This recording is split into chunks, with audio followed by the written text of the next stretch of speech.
Às vezes eu recebo a seguinte solicitação, assim, doutora, meu familiar não sabe o que está acontecendo, que ele tem essa doença grave e nós não gostaríamos que contasse, porque senão ele vai se entregar, ele vai desanimar.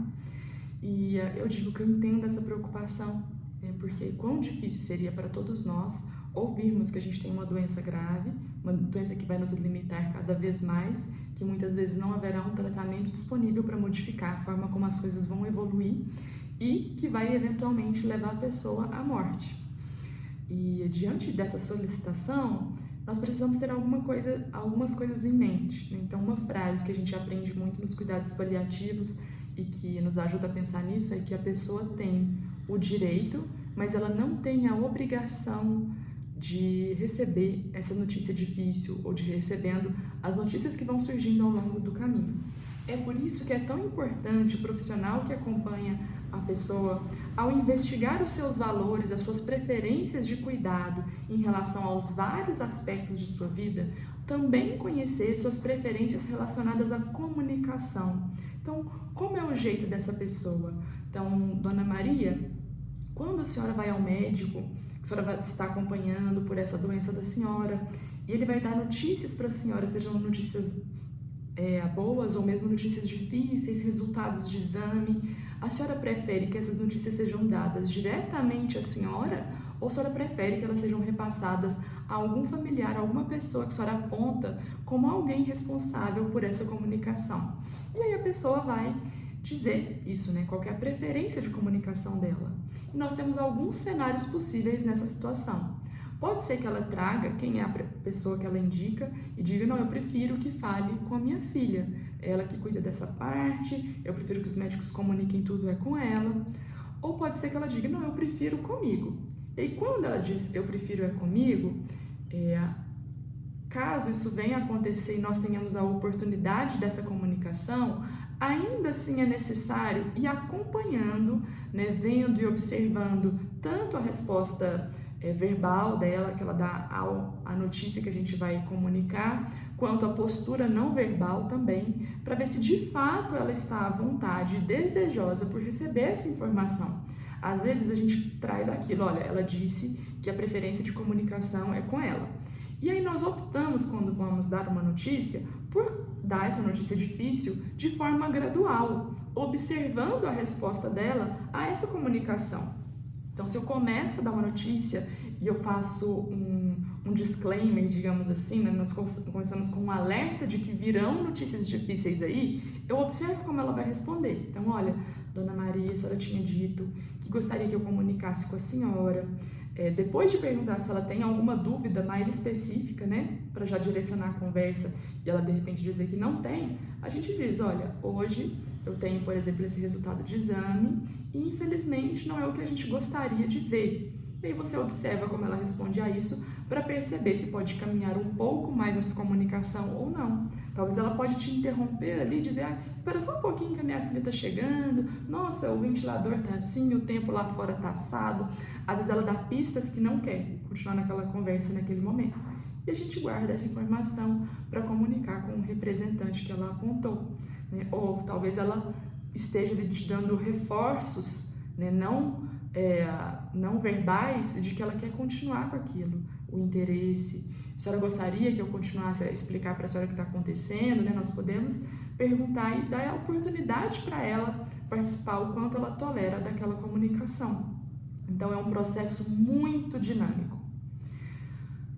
Quando a gente diz, né, que a pessoa ela tem o direito, mas não tem a obrigação de saber, e nós precisamos respeitar isso, quando ela deseja participar da comunicação, se a gente não inclui ela nisso, se a gente exclui a pessoa, fecha ela, nós estamos privando ela de situações que podem ser muito importantes para esse desfecho, situações que podem prevenir sofrimentos lá na frente. Então, talvez ciente de que o tempo dela não é tão longo, ela queira se organizar, seja importante para ela se organizar, ou para fazer alguma coisa que ela gostaria de fazer antes de morrer, para comunicar, conversar com alguém, para pedir desculpas, para pedir um suporte espiritual e religioso que faça sentido para ela, para deixar alguma coisa escrita, algum legado, algum repasse que ela queira fazer para a família, para entes queridos. Talvez ela queira se organizar financeiramente, organizar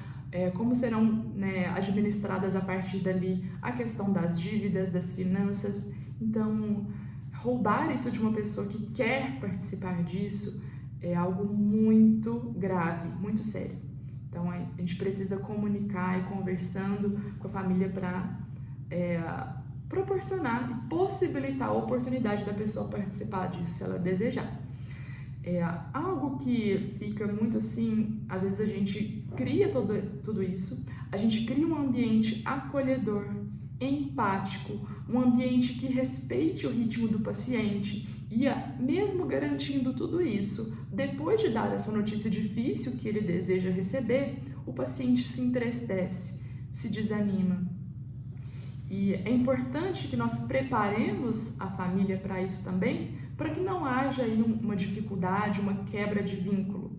Então, é importante termos em mente que notícias difíceis, mesmo que a pessoa esteja se percebendo, olhando no espelho, percebendo que a doença está avançando, mesmo que a pessoa já tenha todas as respostas para as perguntas que ela está te fazendo em relação à terminalidade dela, ainda assim, em posse daquela informação verbal, daquela validação para tudo que está acontecendo, ela pode se entristecer, ela pode chorar, ela pode sofrer, ela pode desanimar, pode perder o apetite por um tempo.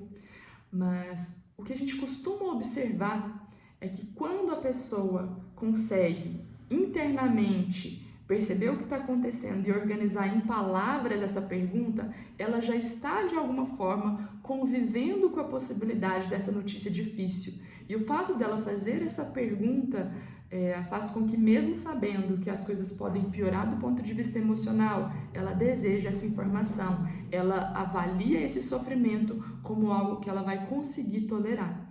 E o mais importante é que nós continuemos caminhando com essa pessoa. Pode ser que ela passe por um ajuste emocional até que ela consiga, de fato, tomar novas decisões e definições a partir dali. E isso é muito importante, né? Pode ser doloroso, pode ser entristecedor, pode ser desanimador, mas ela avalia aquela informação como importante para a vida dela, importante para como ela quer caminhar a partir de agora. E pode permitir a ela, de repente, suspender um tipo de batalha contra a doença que não teria um bom resultado, né? Nós temos um imaginário na comunidade, um imaginário popular, de que as doenças são entidades a serem combatidas e se a gente perde, nós somos perdedores. E isso é muito danoso, porque não permite que a pessoa, muitas vezes, receba o cuidado adequado enquanto ela está engrenada ali, empenhada numa batalha que é infrutífera, que traz mais sofrimento e mais dificuldade. Às vezes leva a pessoa à resistência a tomar um medicamento para dor, leva a pessoa a resistir com um sofrimento desproporcional a um medicamento que pode deixá-la um pouco mais sonolenta e fazê-la descansar. Então, nós precisamos ponderar que às vezes chegamos em momentos da evolução da doença em que a pessoa precisa se sentir, né, sentir essa permissão para descansar, para relaxar um pouco. Não é uma entrega no sentido de desistência, é uma entrega no sentido de compreender que aquilo não depende tanto dela e que essa é uma circunstância em que ela vai precisar caminhar agora e que ela não precisa caminhar sozinha, que ela pode se permitir descansar, relaxar um pouco e contar com outras formas de cuidado e de lidar com essa situação adversa. Então, uma comunicação bem feita do ponto de vista, né, da notícia difícil pode permitir também isso, que a pessoa entenda que ela não precisa vencer uma batalha, mas que ela precisa caminhar naquela situação difícil e contar com várias ferramentas disponíveis que vão ajudá-la a lidar melhor com tudo que está acontecendo. Então, essa era um tema que eu acho muito importante de trazer para vocês. Eu passei por uma experiência muito recentemente com um paciente que conseguiu, né, passar por tudo isso e lidar de uma forma melhor com o que está acontecendo. E fico aí à disposição para maiores dúvidas no canal do YouTube, na minha página aqui no canal do YouTube nós temos outros temas importantes, nós temos também o perfil do Instagram com várias informações que podem ajudar os cuidadores, e eu fico à disposição para quaisquer outras dúvidas. Pode deixar aqui no comentário, se inscreve aqui no canal para que a gente possa continuar com essas conversas tão importantes. Um abraço!